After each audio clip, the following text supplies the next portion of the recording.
What we've done here is establish a place where we have control over who our neighbors are, and that is just for the sake of preserving, our culture. And that culture, effectively, we're saying this is a white culture, a whites-only place. White American culture.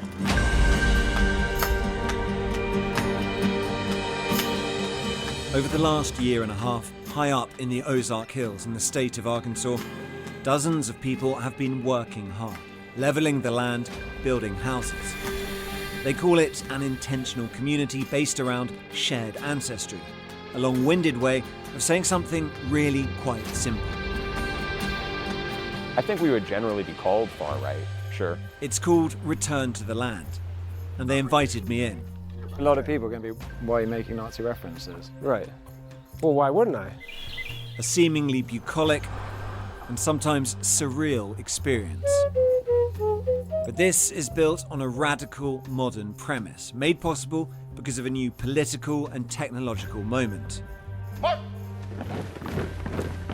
One with strong ties to the most active far-right groups in the US. Instead of taking to the streets, they are building their own, for generations to come. It's important for me to do this for my ancestors, my friends, my family, my children, my children's children.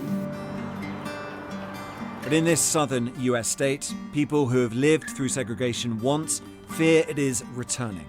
When you hear things like that, it causes you to be fearful, and you don't know who to trust. Its founder says he is building a fortress for the white race. It's a racial association. I kind of want to ask you, after seeing this, do you think what we're doing is immoral?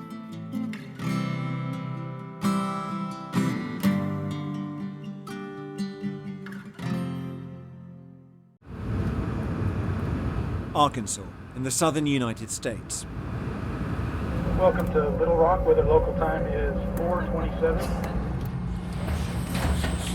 For the last few years, I've been exploring how an ethno-nationalist movement has been organising online. A network that aims to define countries by ethnicity, but which links across borders. And this is the place that one group has chosen to put that into radical, real-world action. You want a white nation? Build a white town. It can be done, and we're doing it. It is an extreme view, but it draws on more familiar arguments. That mass immigration is out of control, that Western societies are in danger of losing their fundamental character as a result. So one of the arguments here is that this isn't about persecution of an ethnic identity, but protection of an ethnic identity, and that identity happens to be white. So we're going here now up into these pretty remote woods to really put that to the test. We are driving deep into the Ozark Mountains. The group's leaders are not from Arkansas, and they've chosen these remote parts for a reason. All the locals I spoke to knew only a little about the group, if anything. I don't necessarily agree with it, but that's not my choice. Yeah, but do you think they should have the freedom to do it? That's what they want to do. I think it's kind of a little fishy around here, but just be safe. The leader of the group is called Eric Orwell, and he's invited me to spend a few days with them. Hey, Eric. He insists what he is doing here is entirely legal, and that's key. Because if it is, it could be a blueprint for many other communities to come. Welcome to the Ozarks. Thank you very much. What we've done here is establish a place where we have control over who our neighbors are, and that is just for the sake of preserving, our culture. And that culture, effectively, we're saying this is a white culture, a whites-only place. White American culture. Yeah, not just white, but white American. But what this sounds like is bringing back segregation. Is that a fair assessment? Well, it's free association. So we're not trying to keep other people down. This is a small settlement in the middle of the Ozarks. But they are being kept out. You don't let everyone into your home. 160 acres taking shape, forest cleared, roads laid, cabins built. Around 40 people live here. Hundreds more from across the world have paid to be members. And I'm intrigued to find out what motivates people to give up their old lives for this. We met here. Oh, you met here? Okay, so you came here. I met her on like day 3. Oh my God, what a story. It beats Tinder, doesn't it? Like. Yeah, right? Yeah. David and Caitlin not only met here, they got married last month. And they wouldn't be here without social media. Somebody had posted a video of Eric. Yeah. I saw videos of them actually building stuff on the land. I was like, oh man, I gotta come check this out. And I figure if there's nothing else like this in the country, like it should at least exist. Yeah. Like, do people really think that we should never be able to choose our neighbors? It wouldn't be controversial for any other racial group to do the same thing. I think it'd be quite controversial. Well, if you don't have rules against it, then, anyone of any race can come and be your neighbor, and they're watching the news, which is telling you that white people are, the cause of all your problems and all the ills of society, and suddenly, your children are much less safe because there's a lot of violence, anti-white violence happening to white people and white children, and so Specifically sort of motivated by racism against white people. What sort of things? The heavens are about to. I'd like to continue talking, but the rain starts and it comes down hard. The residents shelter in their cabins and night falls. The next morning. This is how the average weekend works at Return to the Land, or RTTL, what they call a work party, made up of residents, but also new recruits who have come to check out the project. It is hot, hard work. To join RTTL, you have to sign up to the Private Members Association, or PMA. And there are strict criteria for membership, as Scott Thomas, a board member and one of the founding fathers here, explains. You have to be a PMA member to live here. Yeah. So you have to be someone of European heritage. The group's logo, based on a Nordic rune, draws on that heritage. It is the PMA that the group believes makes this all legal. Once members have been vetted on ethnicity and other grounds, they can buy shares in the Limited Liability Company, or LLC. Those shares translate to acres of land that they can build on. Peter Seri is the brains behind the legal side of things. Civil Rights Act is there for a reason, and this is a way around it. Yeah, Do you think it'll survive contact with the legal system, the courts, if it came to that? hopefully. Do you think it's racist or not? Do you reject that term? Do you embrace it? I don't know about that term. I mean, people use it in a lot of different ways. I'm sure there's a lot of people on the internet who would call me racist. I don't really know or care whether that term applies to me or not. Maybe. Scott, what do you think? Yeah, I almost don't know what racist means anymore. Like it's you're called racist. There's a prejudice towards someone who's from a different ethnicity. Well, actually, the modern definition of racism, according to critical race theory, all white people are racist automatically. A lot of this is reaction to left-wing identity politics, critical race theory, and movements like Black Lives Matter. And fundamentally, this is identity politics, but white identity politics. And what they're building here is a safe space for people of European ancestry. It's exclusionary, it's sort of an attempt at segregation. Right. Is that fair? Probably. While the men labour at the roadside, the women of Return to the Land are at work too, looking after the 6 children who live and are homeschooled here full-time. And they're preparing food for the weekly community dinner. The theme tonight, colonial. I don't know, dinner's really important. I like feeding people, so I didn't want to put this off any longer than I already had. Back in the day, when we first got the land here, there were only about 5 guys. I was living 40 minutes from here, and Jennifer was the first, family to be on the land full time. So we started community dinners back then, and it would be pretty relaxed because there weren't many people. But it is nice. It's slowly growing. So. They've come here to live for a variety of reasons, but their dedication to the mission is absolute. My name's Nikki, N-I-K-I. I'm 32. Cool. I'm a lady. My name's Allison, Alison. I'm 29. Right. And Caitlin, Caitlin. I'm 31. I think people just have a large misunderstanding of what's happening here. Yeah? Yeah. What's the biggest misunderstanding? Well, that we hate everyone else. Like, yeah. Yeah. Yeah, it's not about that Yeah, by any means. It's a loving movement. I mean, on that aspect of it being loving, I suppose the counter argument would be it could be a very loving community if you're part of the community, but if you're black, or if you're Jewish, or if you're gay, you can't be part of that community. They can have their own communities, and they already do, and I think that's great for them. If other people are allowed to do it, I don't really see why whites aren't allowed to do it. It doesn't make any sense. But the goal is to have lots of these communities, and for it maybe not to be rural, for there to be cities on the same basis, right? Yeah, that would be neat. I look forward to seeing how this movement grows over time. There are other ways to increase numbers. Nikki, Caitlin and Allison all met their partners at the community. And RTTL is explicit about this. It has an online fundraiser to give cash rewards to parents of newborns as a means to incentivise population growth. Just before we arrived, they had donated $1,000 to a family for having their 6th child. Is that part of the mission as well, to sort of have big families to make the community bigger? Is there a sort of pressure there? I don't think so. I don't feel particularly myself, I don't feel any pressure to like have a big family. I think there's a kind of expectation here that you do want to, as part of helping grow this thing, that you're going to have kids.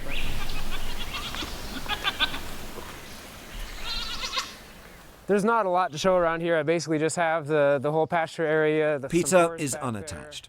This is his homestead. He's been on a journey. He told me he used to be a liberal, a hippie even. The knife is a tool.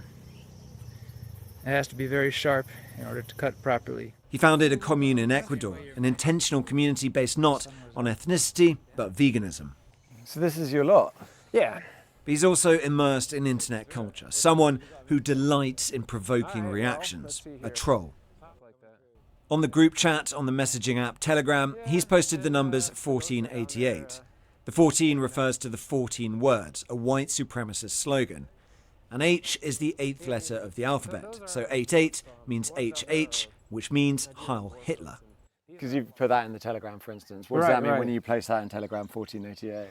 Well, I use it as kind of like a funny comment, throwback. As part of that Nazi discussion, another frequent topic on the online chat is the Holocaust. Usually minimised, sometimes even mocked. But the Holocaust, stands as a unique crime in the history of Well, that's your opinion. Really. I think the Holodomor was much worse than the Holocaust. That's my opinion. I mean, we're allowed to have opinions. Yeah, well, we can say they're both bad. The Holocaust was bad. But do you know anything about the Holodomor? Yeah, in Ukraine, right. The famine, I know a little bit about it, and I know it was awful too, and it was sort of deliberate, but we can also agree the Holocaust is bad. Well, we don't have to say that one was objectively worse than the other. I'm not saying one. I'm not saying that. I'm saying, was the Holocaust a bad thing? So basically, all I'm saying is that I don't really see it as concerning that people are talking about Hitler when it's acceptable. It's publicly, socially acceptable in the United States for leftists to support Chairman Mao. It's quite difficult to agree on even the very bare minimum here. It's just interesting, sort of, when we're coming to talking about the Holocaust, it's always about something else, and I think most people would agree the Holocaust was a bad thing. Right. But you're not willing to agree with that. What, do you want to talk about the whole? I mean, it fine. seems like an interesting subject, but it is an interesting subject. I also think that was a bad thing, but I think the Holocaust was a bad thing too. Right. Yeah. Well, are you asking me a question? Yeah, I'm asking you, do you think the Holocaust was bad? Yeah. Yeah, I think the Holocaust was bad. RTTL is based on exclusion, but that also means building community for those allowed inside. This isn't just for our camera's benefit, to present a veneer of clean, healthy living. It's central to the project. Like many far-right movements before them, RTTL's mission is to show that by excluding others, they can live purer, more natural lives. As they put it on their website, to cultivate wholesomeness, beauty, health, and hope.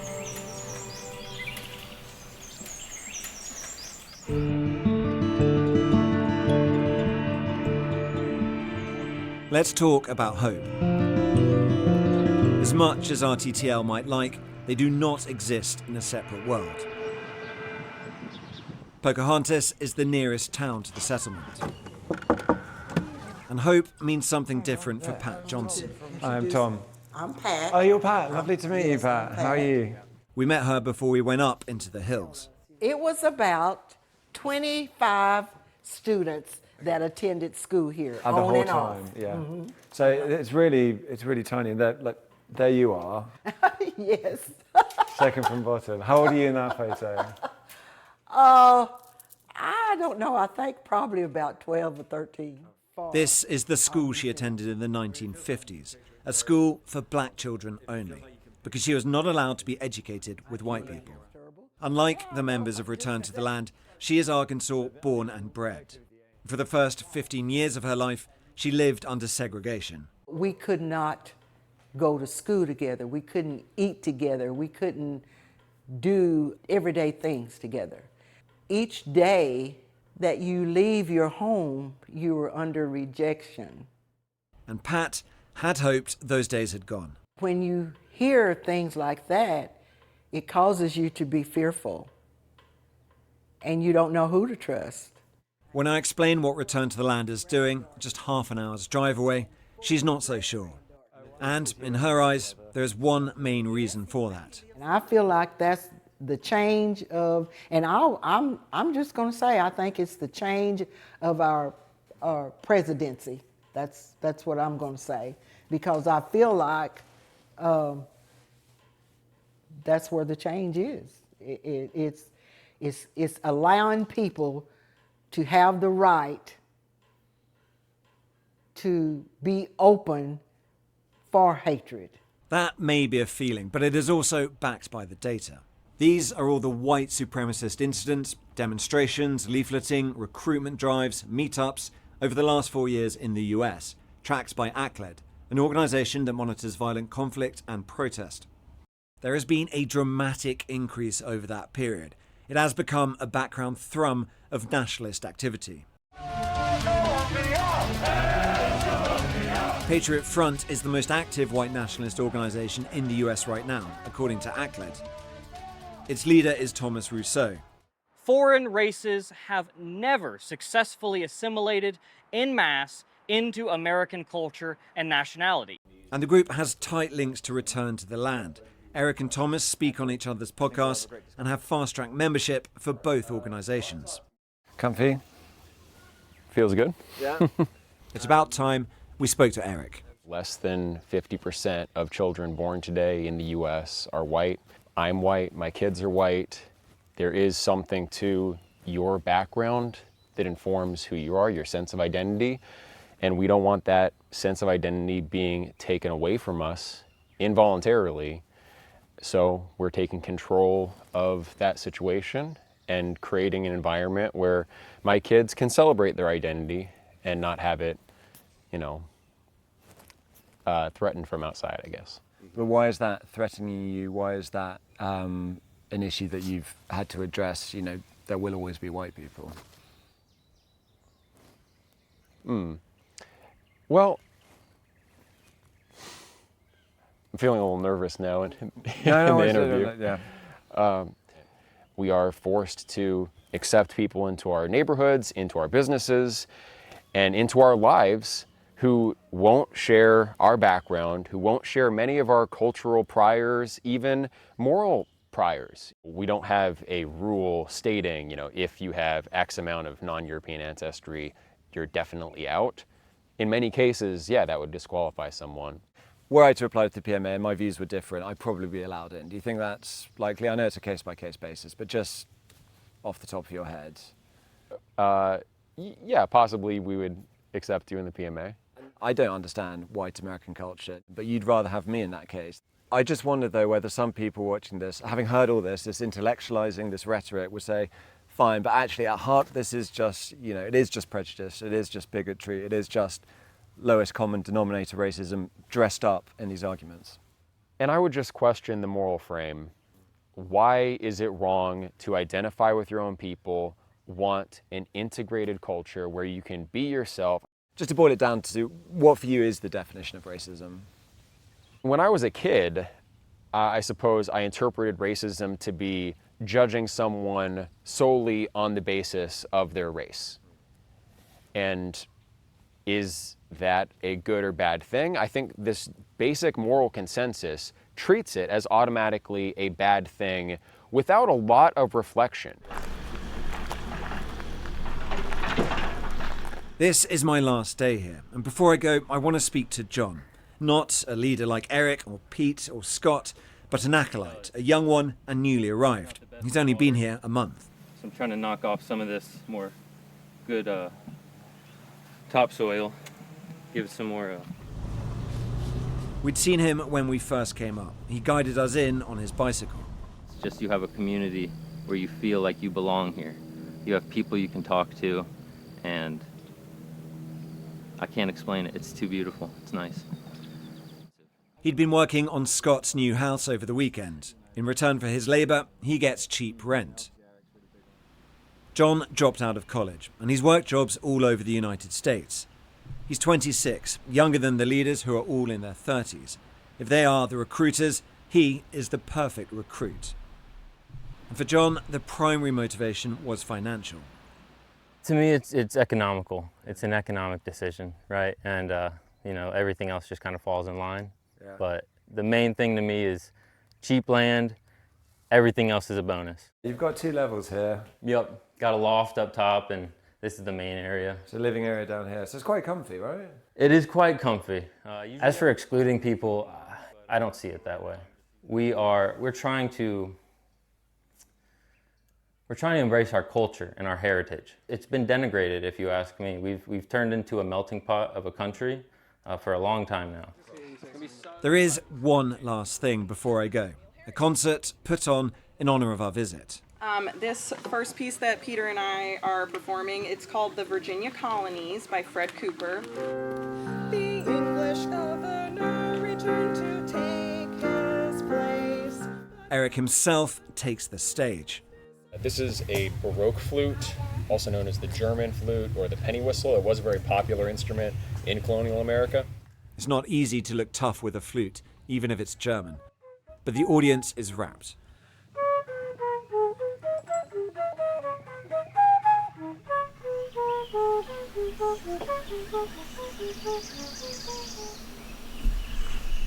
Would America be better as a white nation state?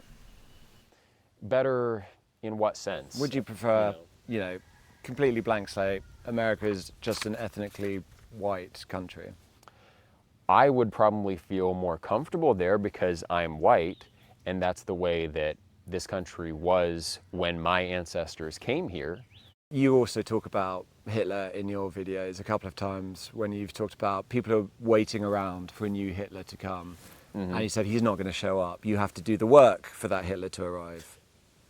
Hitler is a very controversial historical figure.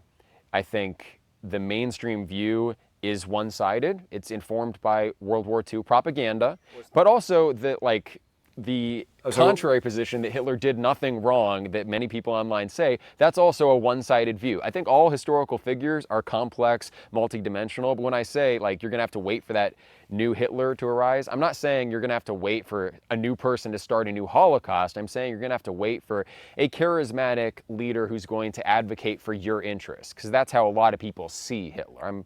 I'm addressing how they think of Hitler, not my own view. There are other PMAs, other bits of land that are going ahead? Yeah, there are 2 other groups, actually 3, organizing. One in Appalachia, one in the Pacific Northwest, and then another one here in Arkansas. So this is the growing movement? Right now it's growing very quickly. Yeah, we have applicants every week. I would like to see more communities so that people in all parts of the U.S. have this as an option if they want it. I would also like to see us network and branch out internationally to a greater extent. Is there anything you want to talk about that I haven't asked about? I kind of want to ask you, after seeing this, do you think what we're doing is immoral? Yeah, I do. Yeah? Yeah. And that's not, for me, it is morally objectionable. I think the way we've talked about it is, I don't think it is like a country club. That's the difference. I don't think this is sort of free association. I think you are depriving people of a fundamental right to housing. That's how I see this issue. And I think the reason I'm asking those questions about where it goes from here I think that is a thought experiment, but I think if you replicated it large, I think I would be unhappy with how that looked if it were in my country and if I were on the receiving end of it. You think intentional communities shouldn't be able to associate how they like? Not on the basis of race.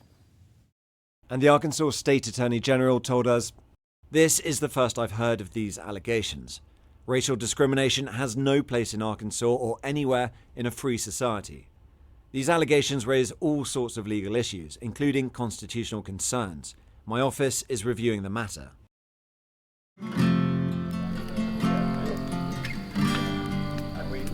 This is how members of Return to the Land often spend their evenings, around the campfire. It's not especially kumbaya when it's about keeping other races out. You can splice this into the shots for your reviews. When somebody says something like a little bit like racist, just like spicy. switch to the gasoline blowing up on the fire. The bulldozer isn't just a novel way to build a fire. It's also a reminder that this group's ambitions extend far beyond cozy get-togethers in the hills. I think Scott's bringing more wood over. Yeah, we might want to overall The conditions and materials for that to happen, the politics and the technology, have been on hand for some time now. And once set alight, who knows how fiercely it will burn and who the flames will touch.